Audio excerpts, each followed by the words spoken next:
Hey, everybody. Glad to have you back with us again for another episode in our devotional series. We're going to continue looking at Romans chapter 12, but this week we're going to be in verse 2. Now, of course, in verse 1 last week, we talked about uh, Paul's command that we should live as living sacrifices to God. And in doing so, the reason for us doing that is because we are following the example of Christ, who was the ultimate sacrifice and lived his entire life as a living sacrifice.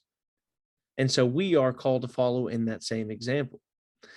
But Paul doesn't just leave it there by telling us to be living sacrifices. He gives us some helpful information in verse 2 about what it is to be a living sacrifice and some things to do and not to do.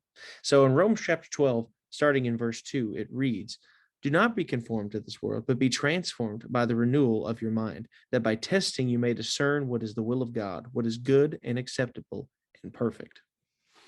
We shouldn't be conformed to the world. And really what that means is we shouldn't fit into the world's mold. To be conformed to something is to like a material would be poured into a mold. And then when you take that mold off, you have an exact replica of whatever the mold is making.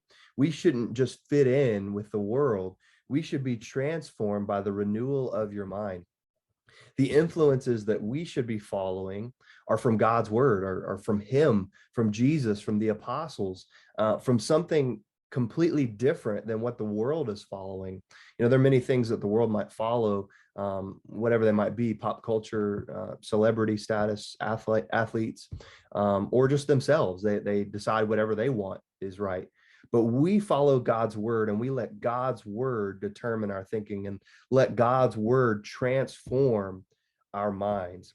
And so when we are in God's word, we're able to discern or determine or understand what God's will is, what's good and acceptable and perfect. So as we're living a life of sacrifice, we need to be mindful of what God says rather than what the world, the current of the world and culture might say. We thank you so much for joining us today, and we encourage you, as we encourage ourselves, to be in God's word, to be transformed by his word, and to let it guide our lives. We hope you have a great day. Thanks for joining us.